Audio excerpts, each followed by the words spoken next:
Notre média accompagne tous ceux qui se préparent, qui vivent ou qui ont vécu la mobilité internationale.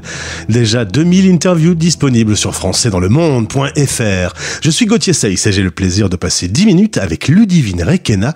On va parler de recrutement et de devenir expat dans le groupe Carrefour. 10 minutes. Le podcast des Français dans le monde. françaisdanslemonde.fr.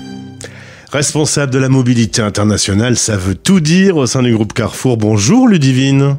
Bonjour Gauthier, merci de m'accueillir. Je suis Content ravie. de te retrouver. On s'est rencontrés pour la première fois justement dans le cadre d'un événement mené par Expat Communication. Avec qui tu travailles ?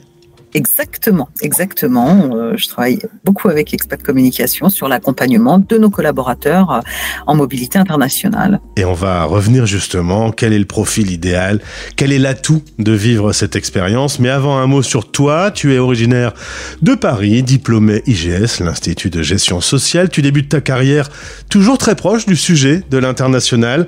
Tu travailles où justement tu t'intéresses spécifiquement à ce sujet. Un et deux tuteurs même dans ce domaine chez General Motors. Tu sais pourquoi ce sujet de l'international t'a toujours passionné ? Ah, c'est une bonne question. Ma première réaction est de dire que c'est peut-être lié à mes origines. J'ai des origines par-delà la Méditerranée. Je pense que ça a créé une certaine ouverture d'esprit et puis une appétence depuis toute jeune pour l'étranger, pour ce qui est différent, pour les cultures différentes. Et aujourd'hui, toi qui travailles avec des expats du groupe qui partent aux quatre coins du monde, t'as pas envie de prendre tes clics et tes claques et de partir quelque part ? Mais complètement. J'en rêve. L'opportunité ne m'a pas été offerte jusqu'à aujourd'hui, mais peut-être un jour. Ma carrière n'est pas terminée. Et puis, il y a une vie après, et puis on peut imaginer la mobilité internationale différemment. C'est ce que je fais d'ailleurs tous les jours. Je voyage tous les jours à travers les relations que j'ai avec les collaborateurs expatriés, avec les conjoints aussi. Les conjoints, il ne faut pas les oublier, les conjoints des expats, très important. Et puis avec mes collègues qui sont partout dans le monde. Entre toi et moi, je peux t'envoyer où tu veux. T'irais où ? Quelle serait ta ville retenue ? Mais c'est un choix. Moi, je sais. Extrêmement difficile. Mon pays de cœur, c'est le Sénégal. Donc, évidemment, je pense qu'on me proposerait le Sénégal demain. Je pars même sans valise, juste avec mon passeport en poche. L'Algérie, c'est une expérience que j'aimerais vivre aussi. Mais il y en a d'autres. Les États-Unis, le Mexique, j'aimerais découvrir tout. Alors, on va parler de ton travail. Tu travailles dans un groupe qui s'appelle Carrefour, qui est présent dans 30 pays, avec 6 pays intégrés en Europe, 2 en Amérique du Sud, des partenaires un peu partout, en Europe, en Afrique, au Moyen-Orient, en Asie, dans les dom-toms. Aujourd'hui, le groupe représente 320 000 salariés. Et alors, les auditeurs vont sans doute être très surpris. Dans ces 320 000 salariés, 70 seulement sont expats. Comment on peut expliquer cette grande différence de chiffres ? Plusieurs raisons. La première, c'est que Carrefour aujourd'hui est mature dans les pays dans lesquels Carrefour est intégré. Carrefour a eu jusqu'à 450 expats il y a une quinzaine d'années. C'est plus le cas aujourd'hui. Donc encore une fois, maturité du groupe, donc avec des très bons profils en local, donc qui ne nécessitent pas d'expatriés sur un certain nombre de postes. Aujourd'hui, ces 70 expatriés se répartissent, si je schématise, en 2 grosses populations. Une population de cadres dirigeants sur des postes plus stratégiques, et puis des profils dits talents. Donc leur expatriation, leur mobilité internationale s'intègre dans leur parcours de carrière. Alors justement, c'est intéressant que tu parles de ces talents parce que on peut considérer que vivre l'aventure dans l'international, ça va booster sa carrière, accélérer sa carrière, ajouter des cordes à son arc, comme on dit. Et en préparant cette interview, tu étais en train un peu de revenir un petit peu sur cette thématique. Certes, c'est vrai, ça permet de s'ouvrir au monde, mais est-ce que ça n'enrichit pas plus encore l'homme que le salarié ? Complètement. L'accélérateur de carrière qui est la mobilité internationale, j'ai été la première à le dire. Aujourd'hui, je revois un peu mon discours. Je pense que oui, c'est toujours un accélérateur de carrière. Néanmoins, je pense qu'aujourd'hui, les expats et ceux qui m'écoutent doivent avoir en tête le fait que on peut revenir dans son pays d'origine ou jumper dans un autre pays en ayant une position horizontale. crois que, encore une fois, on l'a vu, je recite le baromètre Expat Communication de 2023, on a vu que le critère carrière, donc la décision d'une mobilité internationale, effectivement motivé par la carrière, ça c'est toujours le cas, par le package, donc les aspects plus financiers, oui c'est toujours le cas, mais vient évidemment très en force et ressort très fortement le fait que la mobilité internationale va au-delà de ça. C'est un enrichissement personnel, c'est un enrichissement familial. Les expatriés aujourd'hui ont envie de vivre d'abord cette expatriation, cette expérience de vie, cette aventure, et de la faire vivre à leur famille, le cas échéant. Donc c'est au-delà du simple aspect CNB, j'ai envie de dire, simple rémunération. On est plus sur des aspects qualitatifs et d'enrichissement personnel. Alors Ludivine, t'es une sorte de maman expat de ces 70 salariés qui sont quelque part dans le monde. Non, je ne suis pas leur maman. Ce sont tous des grandes filles et des grands garçons. Non, en revanche, je pense que ma caractéristique, ma force, c'est de les accompagner. Je sais que quand on est expatrié, on a besoin d'avoir un point de contact fiable, solide et avec une bonne écoute. Je suis plus là pour les conseiller, répondre surtout à leurs questions. Il y a énormément de questions quand on est expat, et quand on est sur son petit fauteuil à Paris, voilà, dans son pays d'origine, je dis Paris parce que je suis pas à Paris, mais dans son pays d'origine, et qu'on gère les expats, si on n'a pas cette sensibilité de se dire, eux, ils sont hors de leur pays d'origine, avec leur famille, avec des enfants qui ont des âges, particulièrement les adolescents, avec des problématiques particulières. Il faut bien avoir en tête que lorsqu'on est expatrié, c'est ce qu'on vit dans son pays d'origine fois peut-être 10, d'accord ?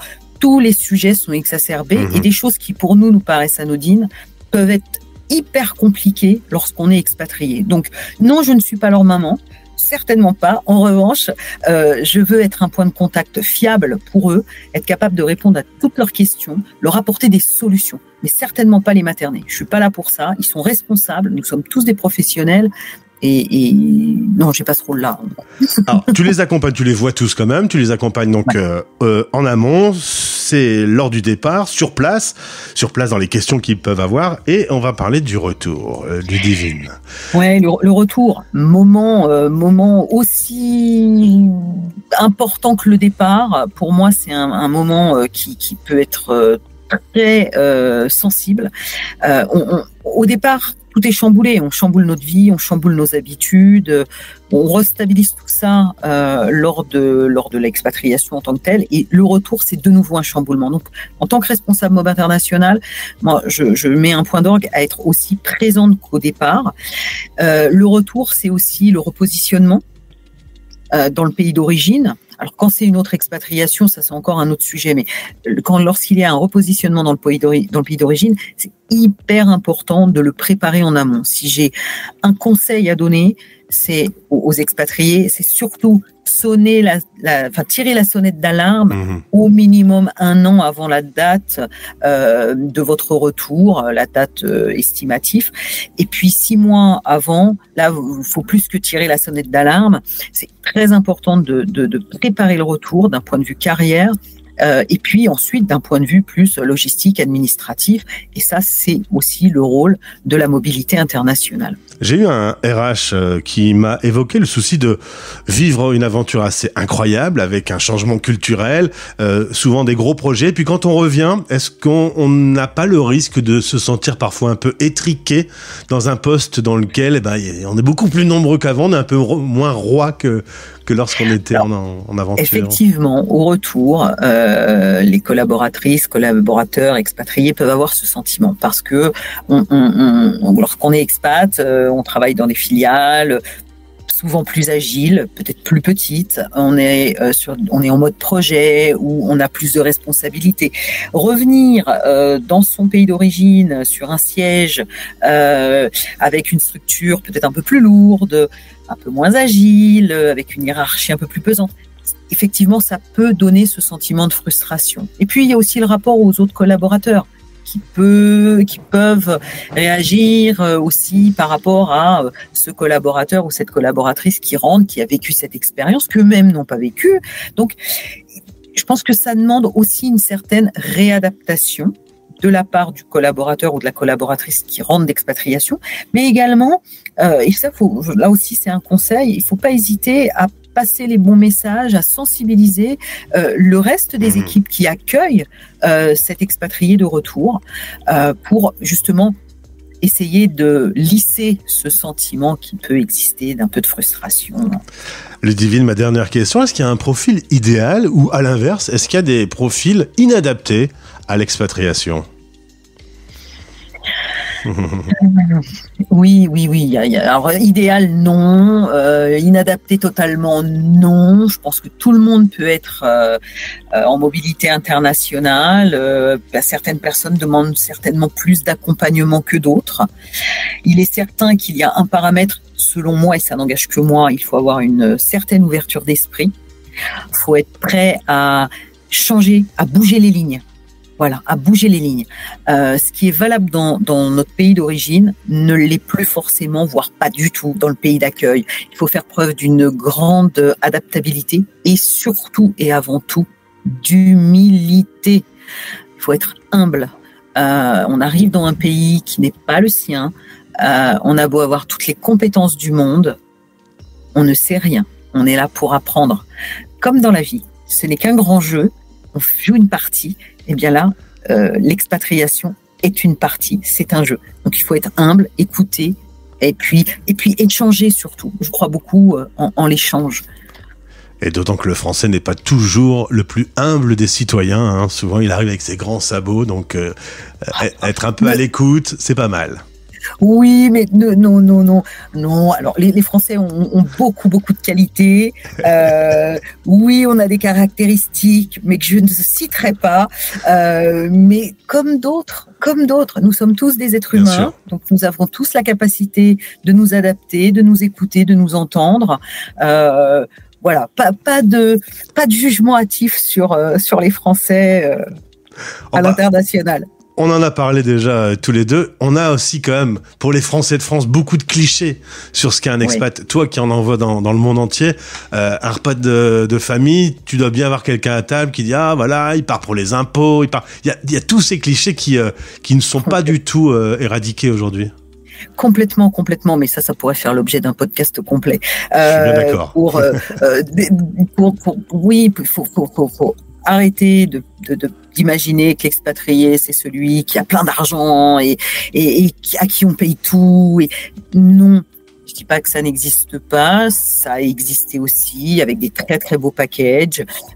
Ok, mais ça c'est que l'aspect financier. Moi, j'invite tous ceux qui critiquent et qui ont des jugements hâtifs de ce type de prendre leur valise et d'aller vivre l'expatriation, parce que c'est pas si simple, parce que je pense à certains pays dans lesquels on ouvre le robinet le matin, il n'y a pas d'eau, il faut être hyper agile et résilient pour se dire c'est pas grave. Il y a d'autres choses plus importantes, ou des pays malheureusement dans lesquels il y a des conflits et ça peut être dangereux, il y a un niveau d'insécurité important. Donc vraiment, les Français en France qui ont ces idées-là, je les invite à partir et à aller découvrir le monde.